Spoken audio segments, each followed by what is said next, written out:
estiverem dois ou três reunidos, em nome de Jesus, para buscar a Deus, ali Deus estará, sim, estará ali, Ele abençoará, abençoará. Quando o seu povo orar humildemente,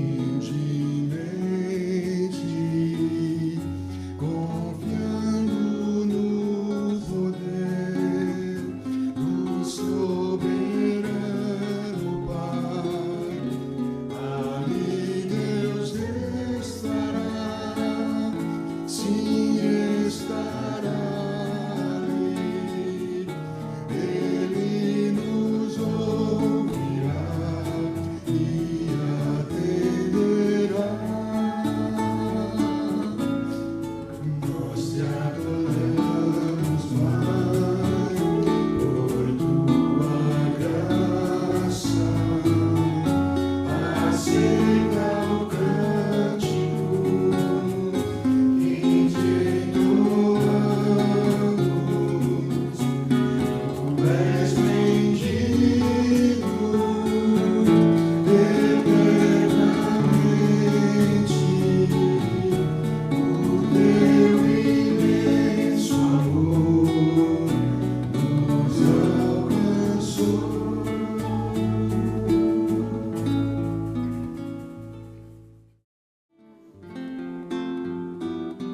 Não existe nada melhor do que ser amigo de Deus, caminhar seguro na luz, desfrutar do seu amor, ter a paz no coração,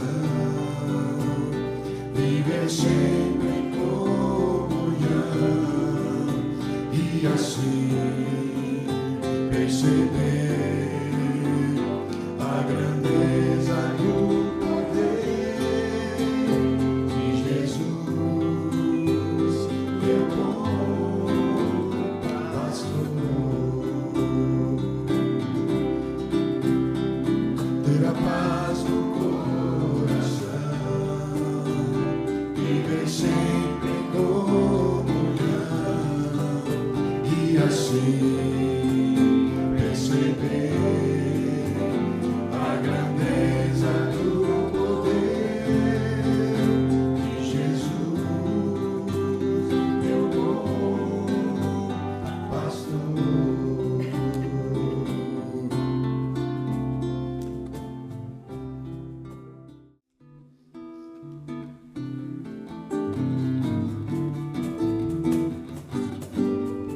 Ó Deus, Tu és o Deus da nossa vida, refúgio e guarida, a nossa proteção.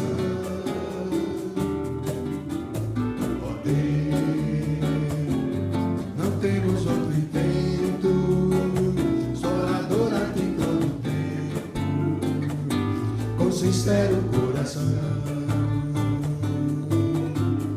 Assim te contemplamos no santuário, nós temos a tua força e a tua glória, porque bem melhor que a vida é tua graça, amor que nos envolve e nos abraça.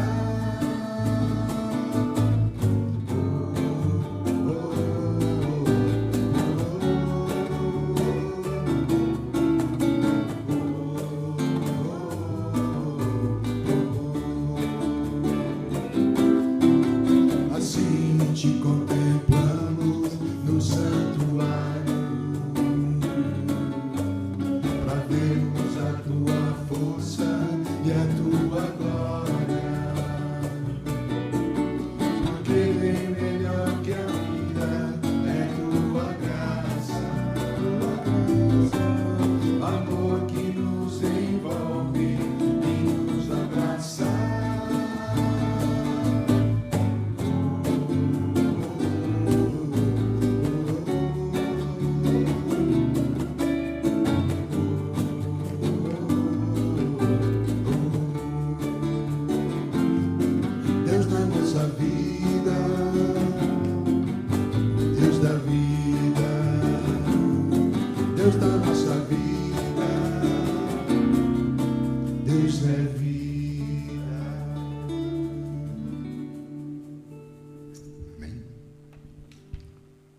paramos, né, no versículo 21, semana passada, então vale a pena só dar uma olhadinha na sua Bíblia, aí, o último versículo, o versículo 21 mesmo, que ajuda a gente a lembrar do discurso semana passada, porque o que a gente vai ler hoje, essa continuidade de Jesus falando, ensinando, criticando uma boa parte da liderança religiosa, mas também oferecendo críticas ao povo inteiro, que por geral tem rejeitado a Jesus já há 2 anos e meio. E você vê que é um bloco de material bem grande em Lucas, do capítulo 9 até 19, cheio de desafios de Jesus para não só os religiosos, mas a todos, na verdade, né? Então as críticas que ele oferece são aplicáveis a todos nós. Então, o que ele diz no versículo 21 é: assim é o que ajunta tesouros para si mesmo, mas não é rico para com Deus. Foi a parábola daquele homem que ajuntou tesouros, ou digamos, ele quis armazenar, né, mais coisas, tipo aumentar a conta bancária dele, para se sentir seguro e poder aposentar e descansar. Comer e descansar pro resto da vida. E Deus falando, a pessoa que só foca nas coisas terrestres, as coisas daqui, é que nem este homem, que Deus pediu a vida que ela nem sabia que iria morrer e não estava preparado para enfrentar Deus, enfrentar a eternidade. Tolice a gente investir na vida terrena, temporária, e não se preparar para a vida eterna, o mais importante, né? Então, estamos nessa crítica forte de Jesus, de nós também não focarmos demais na vida de hoje, a vida aqui, no horizontal, que a gente fala, e não pensarmos na vida vertical, na vida com Deus e na eternidade. Então vamos lá, gente. Versículo 22. A seguir essa palavra do rico, tolo. A seguir, Jesus se dirigiu aos seus discípulos, no meio da multidão. E ele falou assim, olha gente, é por isso que eu digo a vocês, não se preocupem com a sua vida e quanto ao que irão comer, nem com o corpo, quanto ao que irão vestir. Porque a vida é mais do que o alimento e o corpo mais do que as roupas. E você já percebe a conexão com o anterior. O rico que não se preparou para a vida eterna, a vida espiritual, mas só aqui, nesta vida terrena, não pensou nas coisas mais importantes. Jesus falou, então, olha, no contraste, o que você deve fazer é não se preocupar demais, então, com esta vida. E os 2 exemplos de roupa e comida, não é que são as únicas coisas que não devemos preocupar e as outras deveríamos. São apenas, representam esta vida em si. A vida não consiste apenas em comer, se vestir, ou seja, no nosso dia a dia. A vida não é só isso, não é só sobreviver. Muito mais a vida. Versículo 24. Observem os corvos, que não semeiam, não colhem, não têm dispensa nem celeiros, mas contudo Deus os sustenta. E você vale muito mais do que as aves. Então, versículo 25, quem de vocês, por mais que se preocupe, pode acrescentar um côvado ao curso da sua vida? Então, se não podem fazer nada quanto às coisas mínimas, por que se preocupam com as outras? Observem como crescem os lírios. Não trabalham, nem fiam. Eu, porém, afirmo que vocês, que nem Salomão, em toda a sua glória, se vestiu como qualquer deles. Ora, se Deus veste assim a erva que hoje está no campo e amanhã é lançada no forno, muito mais fará por vocês, homens de pequena fé. 2 exemplos que falam da mesma coisa. Você vale muito nos olhos de Deus. Ele sabe cuidar de você, sabe sustentar você. Isso não quer dizer que a gente não trabalha, não se preocupa, não planeja, etc. Mas é aquele outro nível de se preocupar demais e de achar que não vai ter jeito se eu não tomar conta. Como se Deus não fosse capaz de planejar a vida. Seria uma tristeza o meu filho acordar todo dia e se preocupar com aquilo que está na geladeira. que ele se preocupe com isso, ao invés de eu me preocupar com aquilo, né? Não seria certo uma criança com 4, 5 anos ter medo durante a noite. Será que eu vou ter comida amanhã? Apesar de que é bem capaz que ele faria isso, porque ele acorda, já a primeira coisa é o que ele vai comer. Já começa com esse discurso logo cedo de manhã. Mas é apenas uma perspectiva. Será que a gente confia que Deus sabe do que vamos precisar e já tem antecipado as nossas necessidades e já providenciado para nós uma maneira de obter aquilo que precisamos? A verdade é que a gente se preocupa em ter mais do que a gente precisa, né? A gente quer adquirir os nossos sonhos e acaba dando uma frustração quando não dá certo e a gente meio que perde noção, direção. Então Jesus fala que em relação a ter o que a gente precisa, só a gente olhar na natureza, que ela já nos fala que Deus cuida, toma conta até de bichos, muito mais nós, a sua própria criação. Então ele bate nesse assunto. Então não fiquem perguntando o que irão comer ou beber. É o versículo que eu vou ensinar o Levi a memorizar. Mas o que irão comer ou beber, e não fiquem preocupados com isso, porque os gentios de todo o mundo é que procuram estas coisas. Mas o Pai de vocês sabe que vocês precisam delas. Então, que nem nós sabemos do que as nossas crianças precisam, muito mais o Pai Celestial sabe o que você precisa em toda a fase de sua vida, todas as nossas vidas, não importa a idade, né? Aposentadoria, ao pé do céu, morte, juventude, tudo. Jesus sabe de tudo que a gente precisa e até sabe programar o nosso dia. A gente, quando vai fazer, geralmente, né, a gente faz compras por mais do que um dia, quando vamos no mercado.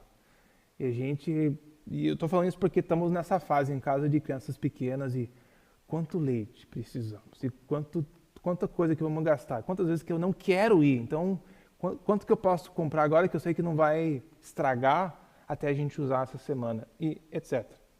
Mas a gente pensa em Deus que orquestrou tudo no mundo e sabe que nós vamos precisar daqui 10 anos, daqui 15 anos, sabe que os nossos filhos, netos, amigos, pais vão precisar.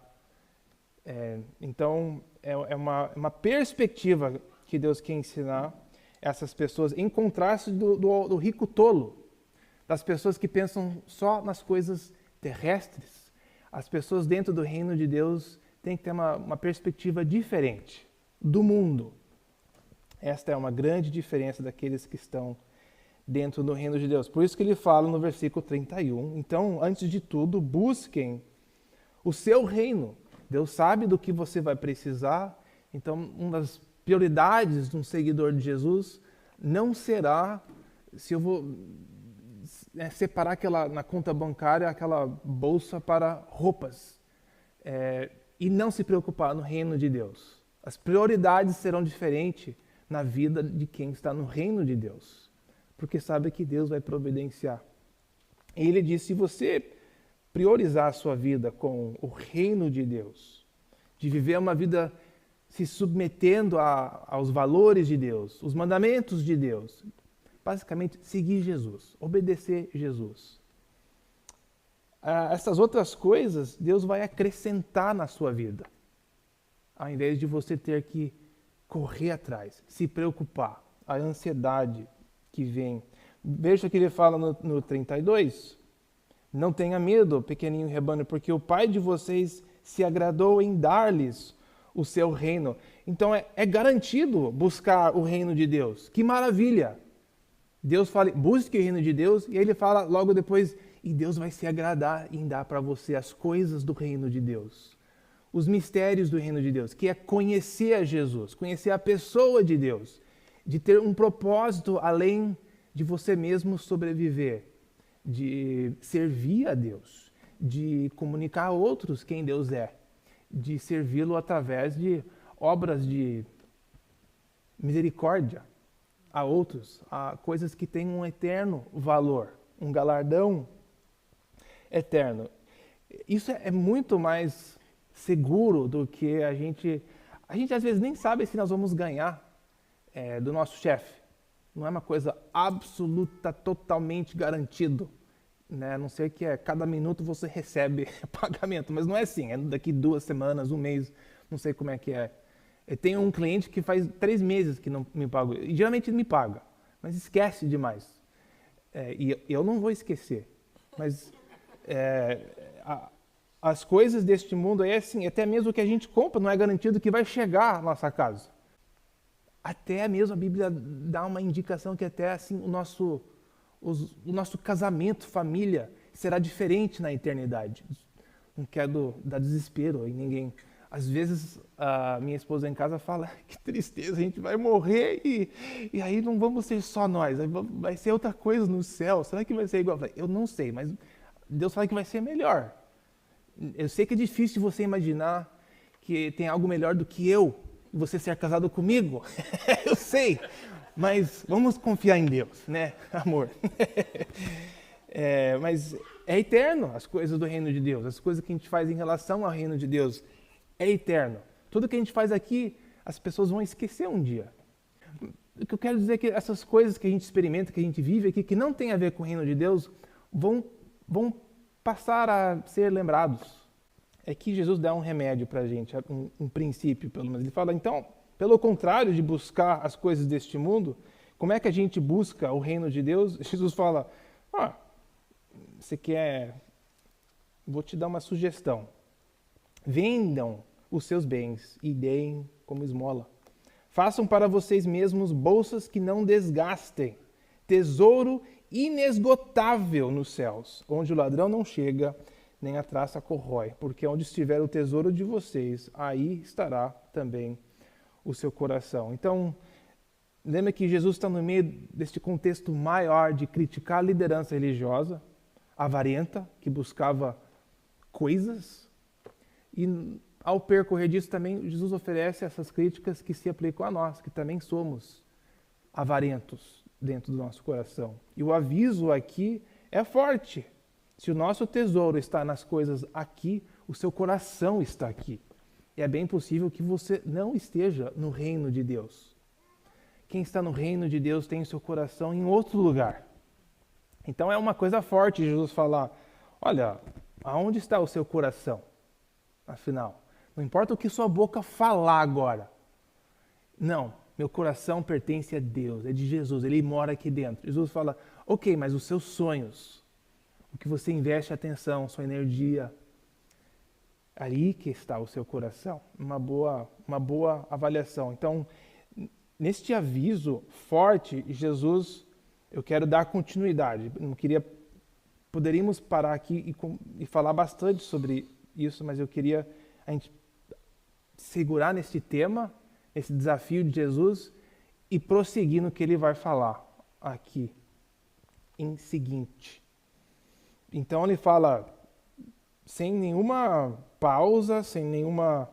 Vamos começar outro assunto, já pulando no versículo 35, ele fala, então, estejam preparados com o corpo cingido e as lamparinas acesas. Falando de eternidade, onde está o seu coração, o tesouro, buscando o reino de Deus, ele fala, você precisa estar preparado. Como é que a gente busca o reino de Deus? Como que colocamos valor nas coisas eternas?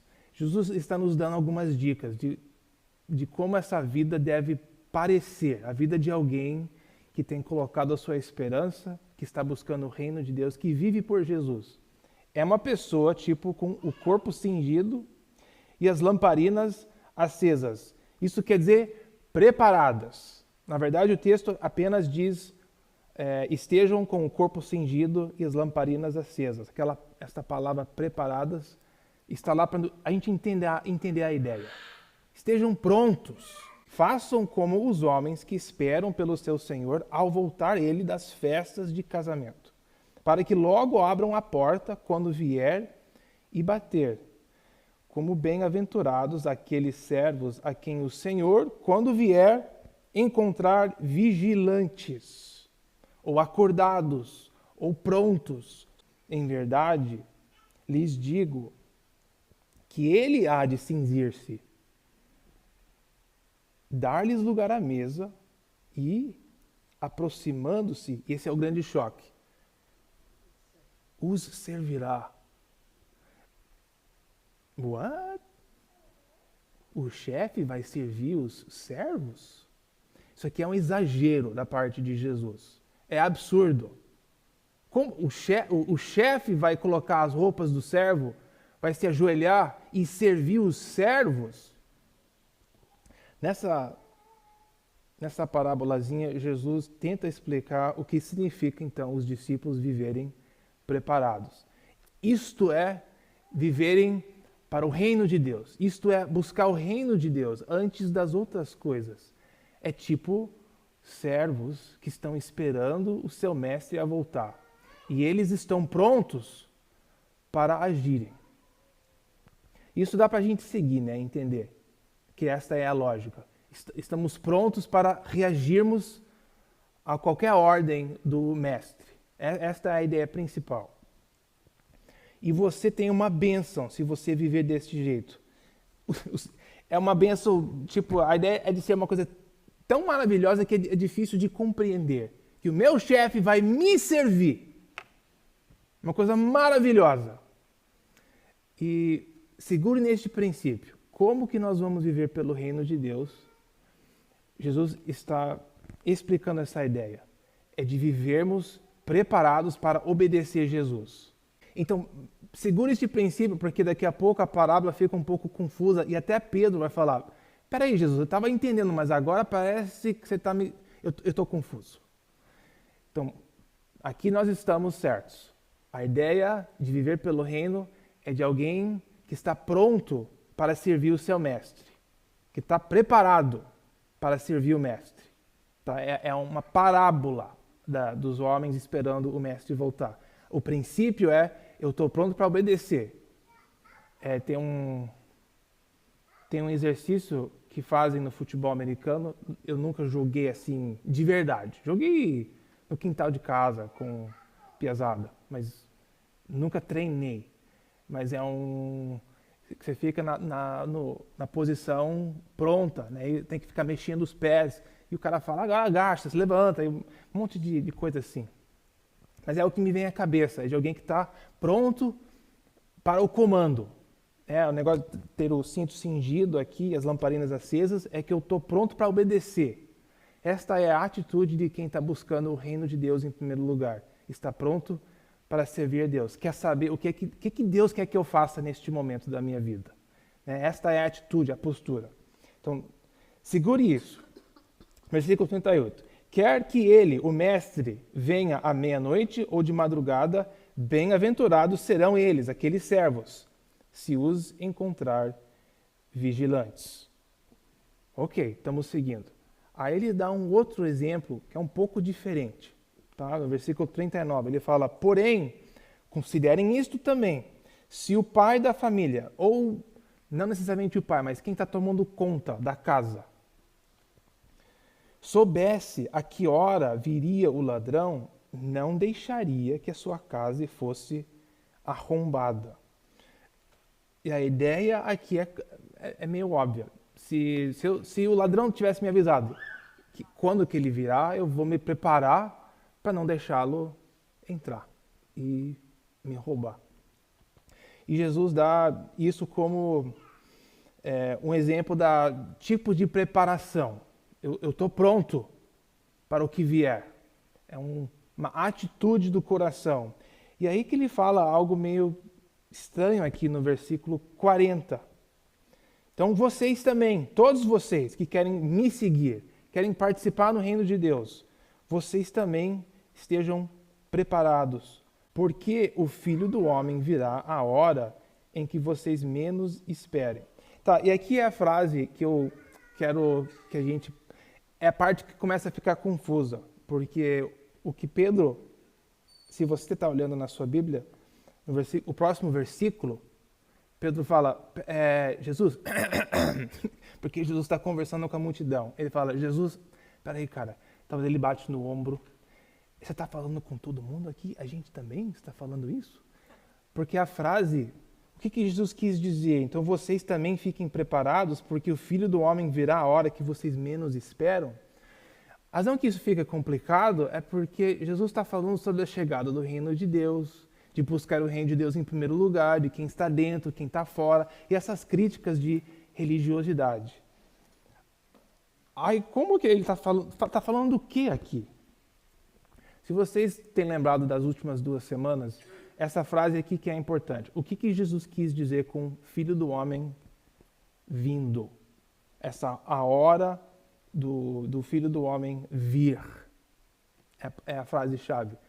Na nossa cabeça, é extremamente comum pensar nisso aqui como se fosse a volta de Jesus. Como se Jesus estivesse falando sobre o reino de Deus, e aí de uma para outra ele fala assim, e sabe o quê? Num futuro distante vocês também precisam estar preparados para a minha volta. Mas ele nem falou que ele ia embora ainda. Então a lógica, por isso que Pedro fica confuso. What? Para quem que serve essa palavra, Jesus? Então quero te relembrar que essa frase, Filho do Homem vindo, vem da passagem de Daniel que lemos semana passada. Não vamos ler novamente, mas só estou te relembrando. É uma visão que Daniel teve de 4 animais, representando 4 reinos. E aí, nos dias do 4º reino, da 4ª besta, fera, ele vê um filho do homem subindo ao tribunal celestial no céu. E este filho do homem, ele vem numa nuvem, se aproximando do ancião de Deus. E ele é concedido a ele o reino de Deus. E ele recebe autoridade para governar. Então, esta frase, a pessoa de Filho do Homem, e essa frase, a chegada do Filho do Homem, representa a chegada do reino de Deus.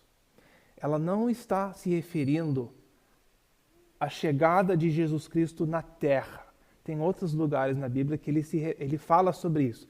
Mas esta frase, o Filho do Homem vindo nas nuvens, se refere à chegada do reino de Deus, na visão de Daniel.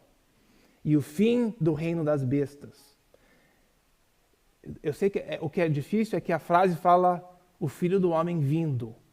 Mas ele está falando em parábolas, ele não está falando da chegada de uma pessoa em algum lugar determinado. É um jeito de se expressar a chegada do reino de Deus. Estejam prontos, porque o reino de Deus vai chegar meio inesperadamente, sem você saber e entender como vai chegar. A razão que isso é importante é porque Jesus está falando sobre os princípios do reino de Deus, que estava pronto para chegar naquele momento. E para o reino de Deus chegar, Deus tinha prometido que algumas coisas iriam acontecer com a chegada deste reino de Deus, que viriam com a chegada do Filho do Homem, que faz parte, é uma ideia que faz parte, que apesar de não estar extremamente claro para nós. Então nós vamos ler da onde que vem essa ideia no Antigo Testamento. Porque não faz sentido sem o resto da Bíblia, essa fala. Tá? É que nem Ana, você vier semana que vem talvez com um bebê, ou daqui a um mês com um bebê. E todo mundo sabe de tudo que ocorre entre ela estar aqui grávida desse jeito e o que precisa acontecer para ela estar aqui com o bebê.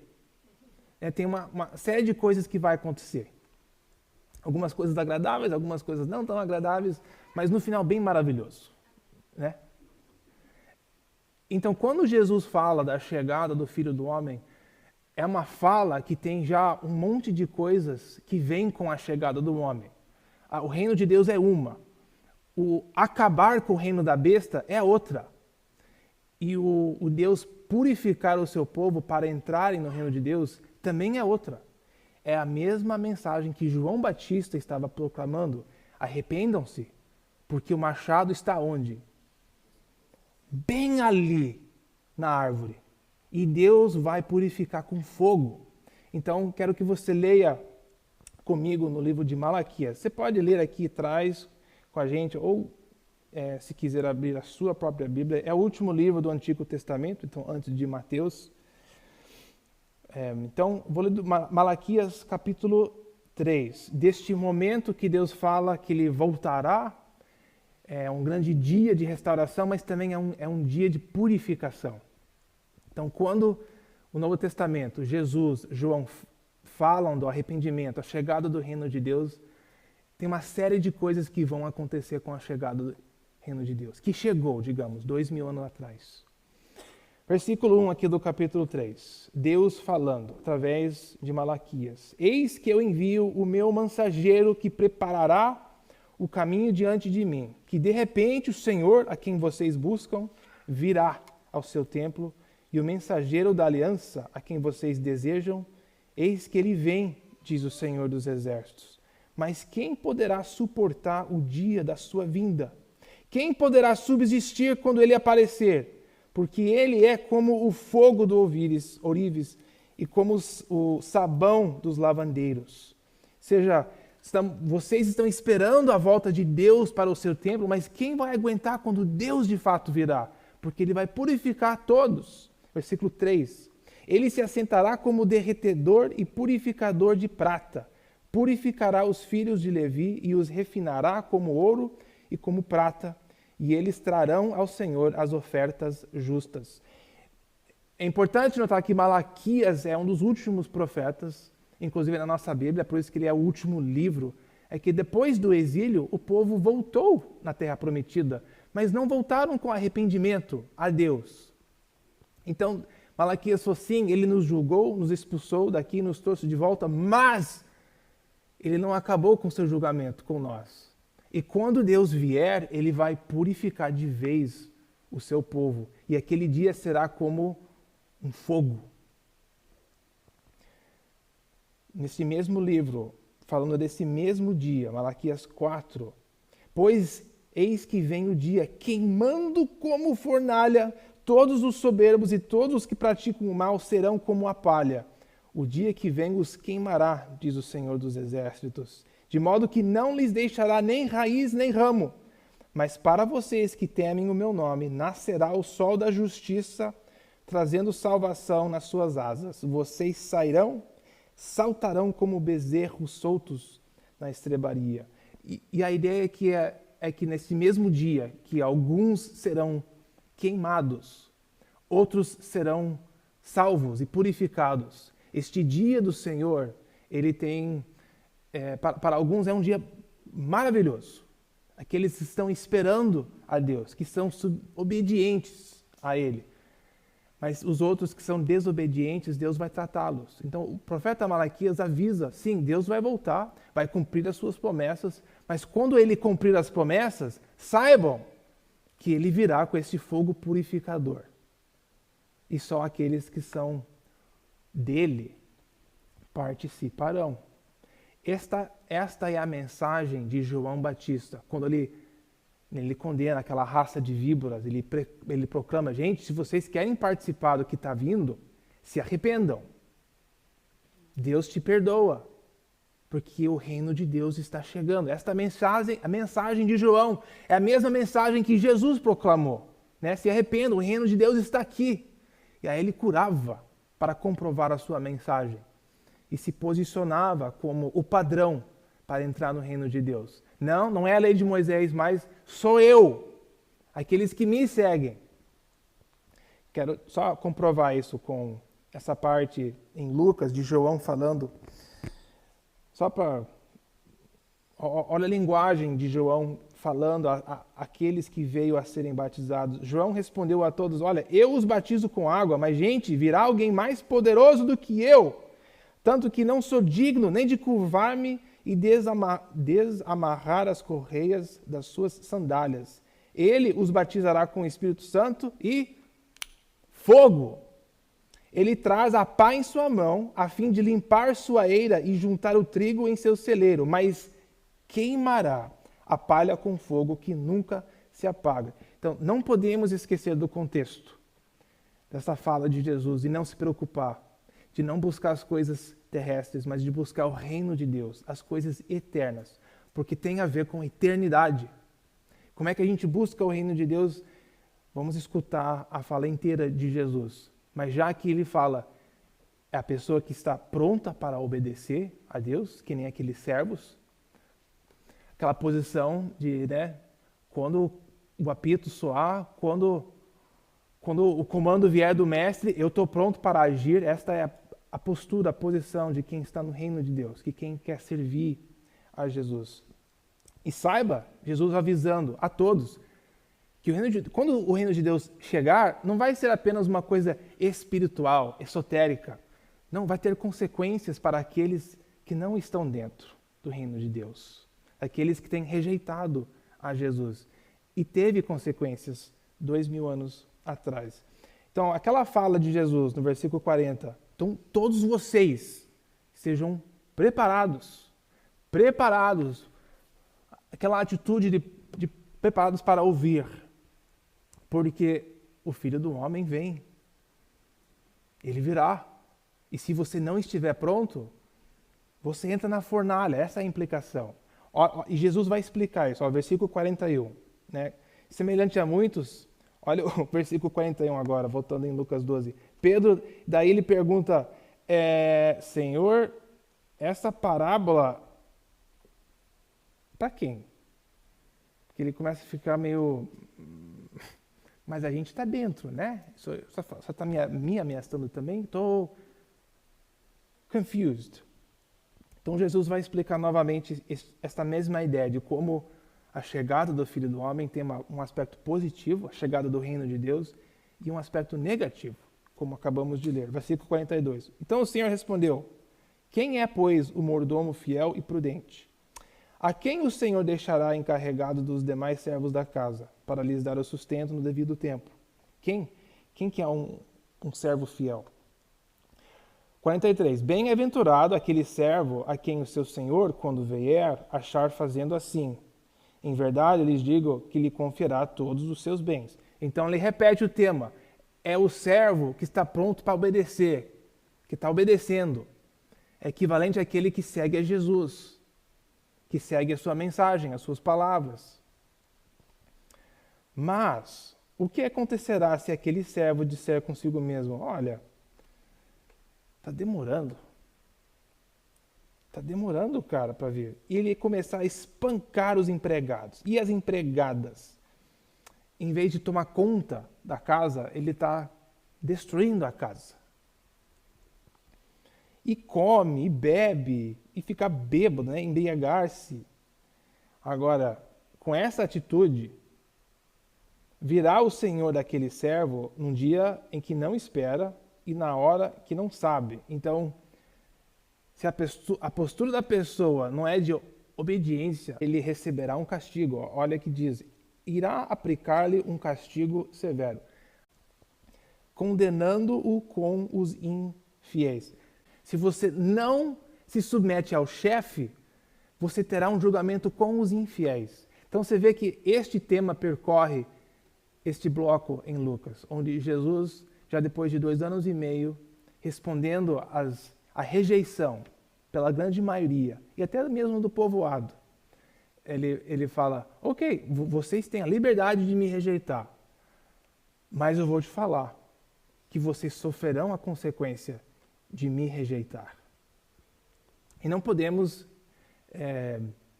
seria bom sermos relembrados de que a cidade de Jerusalém foi cercada pelos romanos uma geração depois de Jesus, no ano 70. Um massacre terrível, onde cada pedra do templo foi removido. Primeiro foi aquela fome, onde os soldados cercaram a cidade e as pessoas começaram a morrer de fome. Mas quando entraram, queimaram tudo. E dizem que sangue descia pelas pedras, né? Tem um historiador secular, Joséfiso, assim que fala o nome dele? Josephus. Você pode ler que ele era uma pessoa que morou na época e depois dá uma narração de como foi. Foi um judeu que participou no exército romano, né? Ele trocou de time. Mas ele conta a história de como a cidade foi totalmente destruída. Chegou o julgamento pelaquela cidade. E Jesus, ele avisa os seus seguidores. Quando você vier esses dias chegando, não fique aqui. Não escute a ninguém que está falando, esta é a cidade de Deus, Ele vai cuidar do templo, estamos aqui há milhares de anos. Jesus fala assim, vocês podem vazar, podem falar tchau para tudo que você tiver aqui. Não é por acaso que em Atos as pessoas estavam vivendo tudo em comunidade, vendendo sua propriedade. Jesus e os apóstolos já estavam avisando que viria o dia sobre aquela cidade, por terem rejeitado a Ele. E Jesus fala que esse julgamento será severo, né, por terem o rejeitado. Mais razão ainda de observarmos aonde está o nosso coração, porque podemos nos enganar, né, que estamos seguindo o reino de Deus, buscando o reino de Deus, mas onde está os nossos tesouros, o nosso coração? Se não, podemos nos encontrar como este, que achava-se servo, mas com o passar do tempo, está demorando, né? E não é grande coisa. Então, uma pessoa com essa atitude, quando o chefe chegar, vai ser uma surpresa terrível, não uma surpresa maravilhosa. Ele continua falando que esse julgamento será certo. Ele fala que aquele servo que conheceu a vontade de seu senhor e não se aprontou, nem fez segundo a sua vontade, será punido com muitos açoites. Mas aquele, porém, que não soube a vontade do seu senhor e fez coisas dignas de reprovação, levará poucos açoites. Mas aquele a quem muito foi dado, muito lhe será exigido. E aquele a quem muito se confia, muito mais lhe pedirão. São essas falas difíceis de Jesus que a gente encontra nesse bloco de Lucas. Sim, ele fala com a liderança religiosa, né? Que eu acho que é óbvio.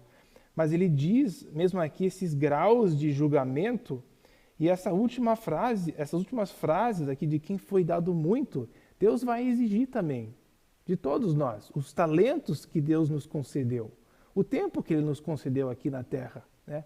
Talentos de todo tipo, mental, físico, né? Os recursos que nós adquirimos. Será que a gente investiu tudo aqui? O julgamento de Deus será completo. Ele verá tudo. Então são coisas bem pesadas. E você vai sentir aqui o peso. Veja como ele continua. Eu vim para lançar o fogo sobre a terra. Eu vim para trazer este julgamento. E bem que eu gostaria que já estivesse aqui, mas existe um batismo pelo qual tenho de passar, e como me angustio até que o mesmo se cumpra. Vocês pensam que vim para dar paz à terra? Afirmo que não, muito pelo contrário. Vim para trazer divisão. Ou seja, o que eu vim causa divisão, né? O Evangelho causa divisão, porque é verdade, porque exige de nós uma reação, uma postura. Não tem como a gente sentar aqui e falar, pode ser. Não, é ou submissão total a Jesus, ou a gente está pronto assim para o que Ele falar, ou a gente vive que nem o outro, o servo que faz o que ele quer e pensa que quando o chefe vier não terá consequências. Então, ele fala 52. Então, daqui em diante, olha essa mudança de época. É uma inauguração de algo novo no mundo. A chegada do reino de Deus, o reinado de Jesus, que começou 2000 anos atrás e a qual você também pertence. Ou pelo menos é convidado a participar. Estarão 5 divididos numa casa, 3 contra 2 e 2 contra 3. Estarão divididos até pai contra filho, filho contra pai, mãe contra filha, filha contra mãe. E a ideia é até mesmo os relacionamentos mais íntimos, o reino de Deus vai afetar, vai chamar um tipo de... É um desafio de comprometimento. É o que Jesus fala, que o relacionamento com Ele será o mais importante de todos. Submissão a Ele é tudo, é dele governar a nossa vida. E isso causa problemas, quando a gente vive com outros que talvez não chegaram à mesma conclusão. Vai causar conflitos, não só dentro de igrejas, não só dentro de nações, de culturas, mas de famílias, entre cônjuges até. Porque Jesus exige o tipo de compromisso, então, que vai ser mais do que o compromisso que você fará com qualquer outra pessoa aqui. Jesus disse, então, quando vocês veem uma nuvem subindo no oeste, logo dizem que vai chover e assim acontece. Quando vocês notam que sopra o vento sul, dizem que fará calor e assim acontece. Você sabe discernir essas coisas, mas olha, seus hipócritas, vocês sabem interpretar a aparência da terra e do céu, mas não sabem discernir este momento. Agora, a chegada do reino de Deus, Deus em carne na sua frente, Deus falando com você. Você não sabe discernir? Sabe que a implicação é, não é que Jesus está falando vocês são burros, ele fala, não, vocês sabem e vocês não querem. Esta é a implicação dessa fala. Vocês conseguem olhar para o céu e ver o tempo vir, mas vocês não conseguem ver aqui? Claro que conseguem, mas escolheram outra, né? É a condição do homem. Então, talvez a razão dessa parte de Lucas ser tão forte é para ajudar, talvez foi para ajudar os cristãos a entenderem a razão daquele julgamento de Deus sobre a cidade de Jerusalém. Foi forte, foi terrível, mas foi porque totalmente rejeitaram a Jesus. Este bloco de material é pesado, oferece algumas críticas, mas sabe que, apesar de Jesus estar falando a eles, no primeiro século, sobre a sua vinda, a chegada do reino de Deus naquela época, ela também serve de nós também estarmos prontos, né, de avaliarmos a vida. Será que estamos com o coração que está buscando a servir a Deus toda hora? Que está procurando saber o que é que Deus quer que eu faça aqui agora? Onde levar a minha vida, como viver a minha vida, o que eu faço com o meu tempo agora? Será que esta é a disposição do coração? E também levar a sério que, apesar de Jesus ter aquele momento no passado, sabe que antes do julgamento final, parece que tem momentos na história, momentos decisivos, e a gente não sabe quando acontece. Porque não é toda hora que a gente faz uma besteira que a gente leva a consequência. Mas parece que algumas vezes sim. A gente não sofre a consequência muitas vezes imediatamente e podemos pensar que, então tudo bem. E Jesus tentando chegar a eles e dizer, gente, é agora. Eu sei que muitos profetas vieram, mas esta é a hora. É a sua única chance agora, né? Falando com aquela geração perversa, e estendendo e oferecendo uma oportunidade de se arrepender. Continua a mesma coisa para nós hoje em dia. Oportunidade de nós vivermos, nos acertarmos com Deus. Você não sabe se você vai morrer hoje à tarde voltando, se vamos enfrentar um furacão daqui 15 minutos. Parece que é brincadeira, mas é verdade. Podemos morrer hoje. A gente não sabe quando nós teremos que prestar as contas de nossa vida. E talvez não seja a morte, mas talvez seja outra besteira que você está fazendo, que será revelado, que será exposto. E você terá que sofrer agora as consequências do que você fez, que será muito pior do que você acertar agora. Na verdade, é o que Jesus fala aqui no finalzinho. Quase esqueci que temos esses últimos versículos. Jesus estende ainda a misericórdia. Gente, se acerta com Deus se você não se acertou ainda. Ele fala, olha, por que não julguem também por vocês mesmos o que é justo? Quando vocês for com seu adversário ou magistrado, faça tudo o possível para chegar a um acordo com ele enquanto vocês estão a caminho, para não acontecer que ele arraste você ao juiz. O juiz entregue você ao oficial de justiça, e o oficial de justiça ponha você na prisão. Digo-lhe a verdade.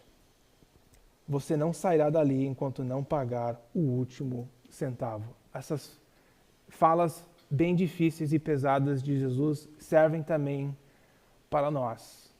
As atitudes que temos, que talvez precisamos mudar, é coisa, sabe aquela coisa que a gente fala assim, mas eu sou assim, eu sou aquela pessoa, eu sou chato, eu sou difícil, sempre fui impaciente, eu sempre fui aquela pessoa que fala rápido, impossível, eu sou assim, eu nasci assim. Yes, mas Jesus morreu para mudar você. E Jesus te convida a entrar no reino dele. Jesus fala assim, eu vou te dar o poder da ressurreição na sua vida. Você não tem desculpa. Essa atitude não é alguém que está assim, o que você falar eu vou tentar fazer, né? Eu vou te servir. Essa não é a atitude de alguém que está no reino de Deus, que tem como chefe Deus. Então é um desafio forte e Jesus fala, sim, terá consequência. E se você não se arrepender, terá consequência eterna de não se submeter a Jesus. Então, gente, estamos nesse bloco de material que é meio pesado, mas eu gostaria de falar que está acabando, mas não está. Leia o capítulo 13. Vou te dar, eles chegam a Jesus e falam a ele, Jesus, tem uns, vou resumir, Jesus, tem umas pessoas que morreram, uma torre caiu e matou todo mundo. E eles acham que eram porque eram pecadores. E Jesus fala, mas se você não se arrepender, você também morrerá assim. Sabe, Jesus está nesse ritmo agora. Arrependam-se, é a mensagem dele e essa continua para a gente hoje. Se acerte-se com Deus se você não estiver certo, porque ele abençoa. É a vontade dele de nos dar o reino de Deus. Esta é a vontade dele. Se a gente virar e está pronto a confessar e encarar a ele, esta é a vontade dele sempre. E se você estiver respirando, é a vontade dele para você hoje. Vamos orar. Senhor Jesus, como é difícil essas palavras tuas, mas precisamos ouvir elas. O Senhor sabe que precisaríamos delas, precisaríamos ser relembrados dessas falas, interações que o Senhor teve com a liderança religiosa, mas também com o povo que te seguia. E não queremos ser que nem essa grande maioria que estava apenas te seguindo para ver um milagre, para receber uma bênção do Senhor. Mas queremos te seguir sinceramente do coração. E queremos ser livres das coisas que impedem a gente a te seguir, te obedecer, te servir, das preocupações, das dificuldades, dos medos, etc. Senhor, a gente quer te servir e queremos viver nessa plena confiança de que o Senhor providencia tudo o que precisamos. Roupa, comida, que o Senhor nos sustenta, nos dá força emocional, mental, que temos tudo o que precisamos no Senhor. Queremos viver pela a eternidade, as coisas eternas. Então, novamente entregamos as nossas vidas. Amém.